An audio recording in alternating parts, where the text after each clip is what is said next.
이름만 파리. 이름만. 그랬어요? 이름만. 그러니까 미국의 하겐다즈 같은 거죠. DS 브랜드의 DS7 크로스백. 프랑스 사람들은 그렇죠. 불편한 거 그렇죠. 참아도 네. 아름답지 않은 거 참지 못한다. 네. 시장을 잊어버리고 엔지니어가 좋아하는 차, 디자이너가 좋아하는 차를 만들어내면 이걸 가지고 디자인을 한 거. 정말 이 버튼들을 예쁘게. 독일이나 한국의 차 만들기에 어떤 효율적인 논리적인 그런 측면이 아닌 차인 건 맞겠는데 SUV라고 부르려고 그러면 공간을 확보 안 하면 안 된다 이거죠. 이건 스포츠카도 아니잖아요. 그 다시 어떤 현대적인 해석을 한 그런 헤드램프 굉장히 재미있는 요소 같아요. 미셸린 타이어 있잖아요. 고무 얘기 프랑스의 타이 보면은 부드럽죠? 프랑스의 메트로 있죠. 다는 아니지만 메트로에 제가 봤었을 때 상당히 많은 그 프랑스 전철이 바퀴가 미셸린 타이어예요. 전철의 바퀴가 승차감 좋겠네. 승차감. 조용하고 끝내줘요. 푹신푹신하고. 대신에 고무 먼지는 많이 나오겠네.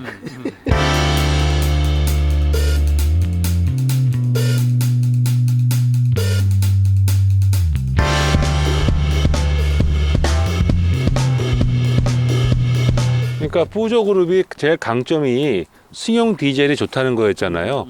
그 다들 디젤 포기할 때 푸조는 우리 디젤로 승부하겠다고 선언도 했었고, 근데 이제 자꾸 이제 미래 차에서는 하이브리드 전기차를 가다 보면 PSA 그룹이 상당히 위험에 처할 수 있겠다 생각이 드는 거예요. 이제 FCA까지. 그거는 힘을 얻은 건지 짐을 더한 건지 잘 모르겠는데 내가 보기엔 서로 짐을 더한 것 같아. 서로는 내가 두 회사를 잘 아는데. 서로 나 좀 도와줘. 근데 제가 피아트에 있을 때 그 두카토라는 두카토. 그 밴을 디자인을 했는데 그때 디자인은 피아트에서 했어요. 그런데 조인트 벤처를 해가지고 푸조하고 시트로엔의 버전도 같이 만들었거든요. 근데 그 회의할 때 보면은 PS에서 와서 같이 한 뭐 20명씩 와가지고 같이 회의하는데 근데 프랑스 사람들은 그런 건 있어요. 엔지니어들도 그렇고 상품 기획도 그렇고 굉장히 생각이 조금 아방가르드. 앞서간다고. 왜 이런 것도 한번 안 해보고 이것도 해보면 좋지 않을까?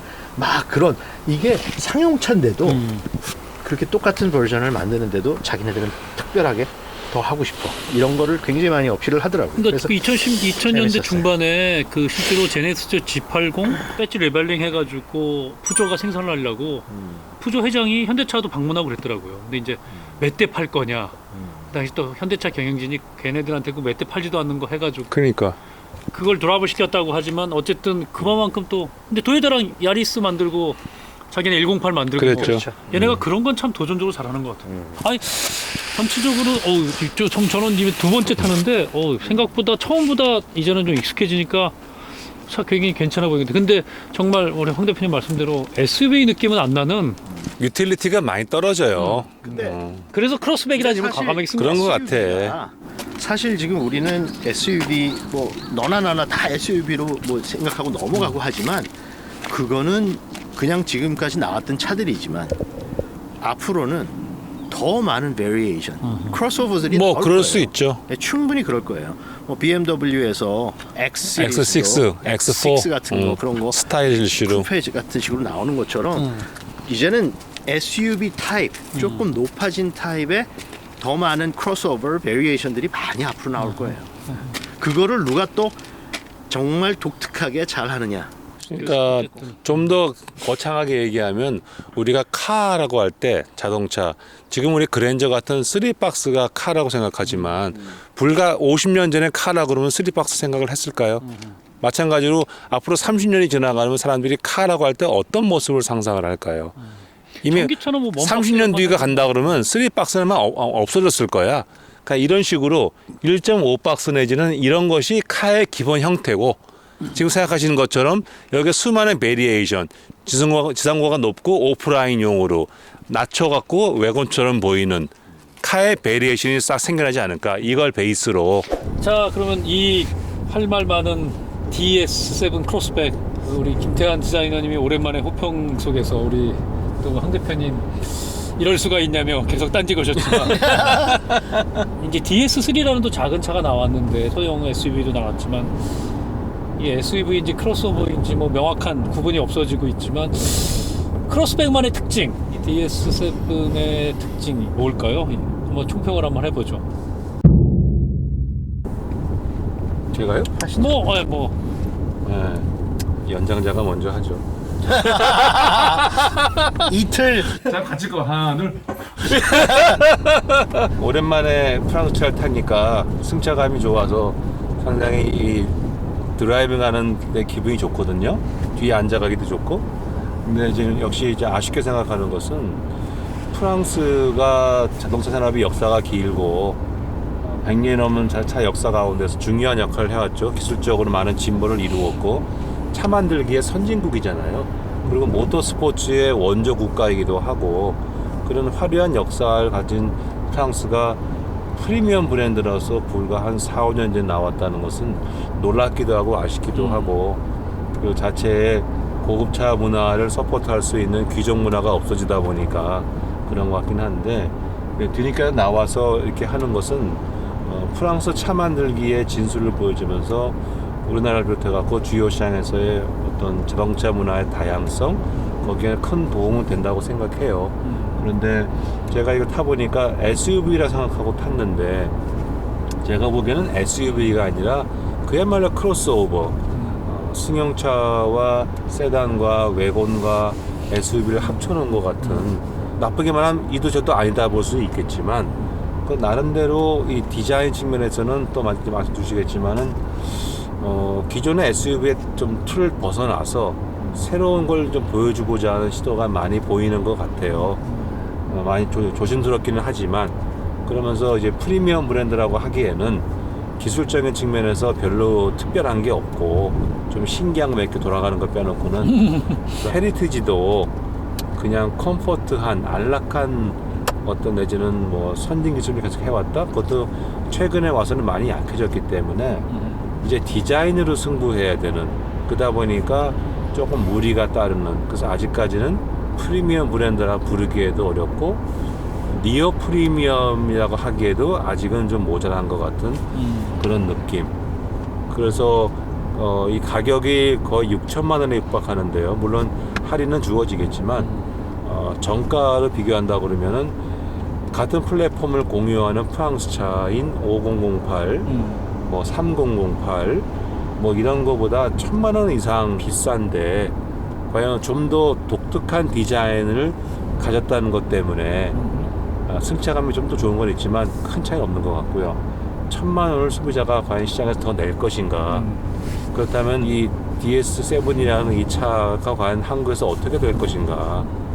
사람들이 뿌조도 이제 겨우 알기 시작하는데 시트로행은 발음도 어렵고 잘 모르는데 또 DS라는 게 나와가지고 제대로 마케팅도 하지 않는데 과연 이 브랜드가 이 모델이 시장에서 과연 롱런할 수 있을 것인가 저는 좀 의심이 있어요.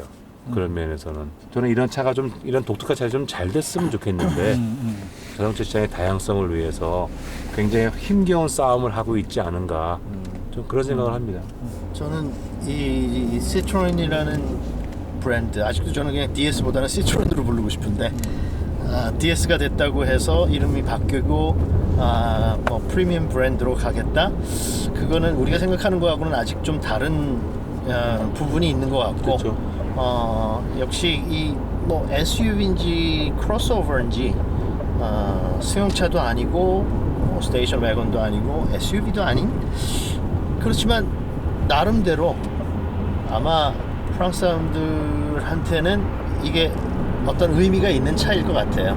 시트로엔의 그 어떤 독특한 엑스테리어 그게 70년대 이후에 많이 사라지긴 했지만 그래도 엑스테리어를 봤었을 때는 조금 너무 이게 왜 시트로엔이지? 하는 그런 좀 아쉬움이 있어요. 인테리어를 봤었을 때는 시트로엔의 역시 그 어떤 독특한 인테리어의 자기네 헤리티지 같은 걸 좀 지키기 위해서 한 부분 또 헤드램프의 디테일 그런 거 이외에는 그냥 너무 그 주류의 메인스트림에 같이 가려고 하는 그게 조금 있어서 사실은 아쉽기는 하지만 저는 우리나라의 시트론이라는 차, DS라는 이 브랜드가 다니고 소비자들한테 이런 선택을 할 수 있다는 것 자체, 물론 값이 아직 조금 비싸긴 하지만 그 선택할 수 있는 여지가 있다는 거는 참 저는 좋은 거죠. 소비자들한테는 참 좋은 것 같아요. 선택의 기회가 확대된다는 건 소비자 입장에서는 바람직한 부분인데 이제 프랑스 차라는 거가 그런 특징이 있는 것 같아요. 이걸 왜 이렇게 했지라고 했을 때 프랑스 차가 주는 게 야 그냥 이해하려 하지 말고 그냥 그대로 받아들여. 그게 아름다우니까. 네, 뭐 그런 느낌. 근데 이제 그게 한국의 소비자들이랑. 근데 분명히 저는 한국 소비자가 지금 수요보다는 훨씬 더 확대될 수 있는데 마케팅이든 뭐 이제 푸조 시트로엔을 수입하는 한국이 회사 규모가 작아서 그런 거 잘 못하고 있는, 현실적으로 못하고 있는 부분도 있지만 프랑스 기업이 우리나라에서 잘 뿌리내린 데가 없잖아요, 현실적으로. 까르푸도 그랬고 뭐 있잖아요, 파리 바게트. 이름만 파리. 그랬어요? 이름만. 그러니까 묘한 토종 브랜드인데. 굉장히 한국하고 유럽의 그런 걸 비교해 보면 굉장히 미국의 하겐다즈 같은 거죠. 프랑스 기업이 우리나라에게 이렇게 소화되긴 되게 어려운 부분은 확실히 있는 것 같아요. 그러니까 이 불편한 거 못하는 한국인에게. 근데 오늘도 이제 이 흰색 차지만 이게 20년대부터 시작됐던 그 유럽 4대 강국의 모터스포츠 경쟁이 이탈리아가 레드고 영국이 그린이고 독일이 이제 실버고 이 프랑스가 블루인데 블루죠. 이 블루를 타는 지금 프랑스 대통령 의전차 DS7을 봤을 땐 이 느낌하고도 달랐거든요. 역시 블루 컬러일 때는 훨씬 더 깊어 보이고 한국에 워낙에 흰색을 좋아해서 그런지 저는 적어도 2015년에 같이 프리미엄으로 도전을 시작한 현대차 그룹의 제네시스랑 PSA DS를 보면은 참 어려울 때 시작했구나. 이제 내연기관이 죽고 뭐 이 디젤이 맛이 가고 있을 때 이런 도전을 시작했을 때 과연 뭐 정말 디자인과 소재 그 디테일한 마무리는 배울 게 굉장히 많구나. 대중 브랜드에서 시작을 했지만 어쨌든 DS에서 그런 점에서 굉장히 한번 두 번째 타보면서 조금 또 다른 느낌을 받았고, 그 다음에 이제 조금씩 알면서, 이게 이런 디테일의 공법을, 뭐, 시계에서 쓰는 공법, 무슨 정장에 쓰는 공법, 또 그렇게 보이니까, 또 나름대로 봐줄 만한, 2000년 초에 그 벤츠 R클래스 있었잖아요. 클래스요. 네. 투 앉는 거. 네, 투투투. 이건 투투투는 아닌데, SUV도 아니면서 느낌이 약간 크로스백이라는 이름으로 붙어서 그런지, 저는 R클래스 느낌이 꽤 났었어요. 옆모습 볼 때. 좀 더 비슷하죠? 길다면, 예. 그건 좀 더 길지만.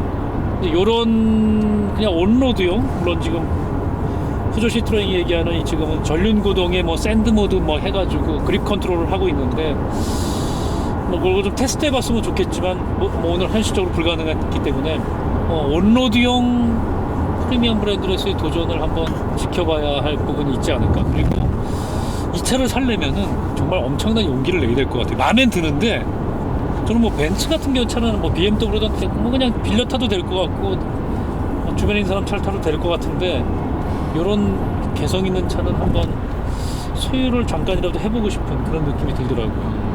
그런 점에서 옳은 말씀이에요. 보통 우리가 프랑스 차 그러면 르노 삼성이 있긴 하지만 뭔가 많이 한국화되었다고나 할까?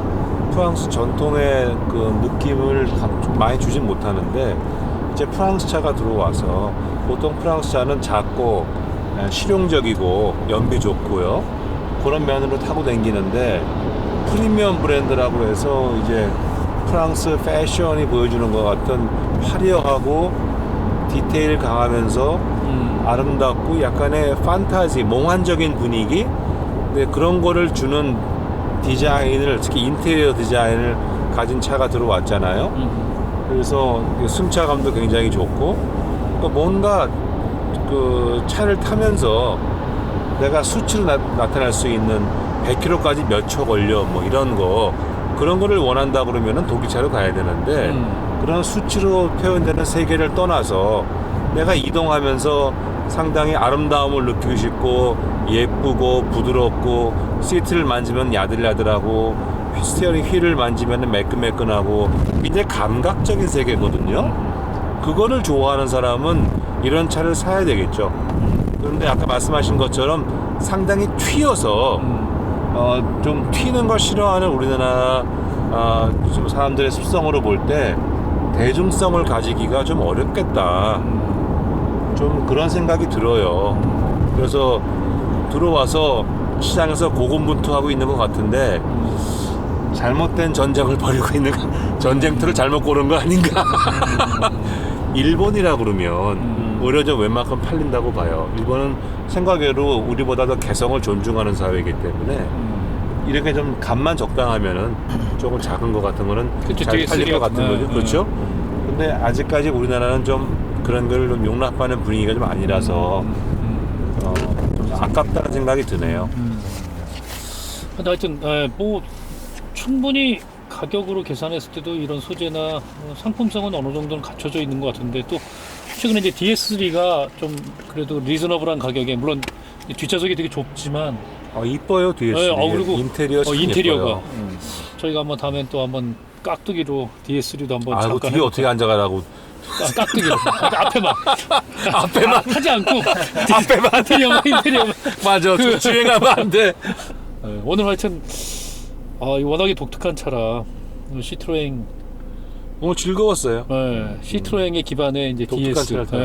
2020년 우리 아제라이드 타가이 구독자분들 소원 성취하시고 행복하게 DS7의 이 새로운 감성, 프랑스 감성을 한번 맛보시면서 아제가 뽑은 2019년 올해의 차는 뭐가 될지 한번 댓글로 맞추시면 선물 드리려고 생각을 하고 있으니까 한번 또 새해 복 많이 받으십시오.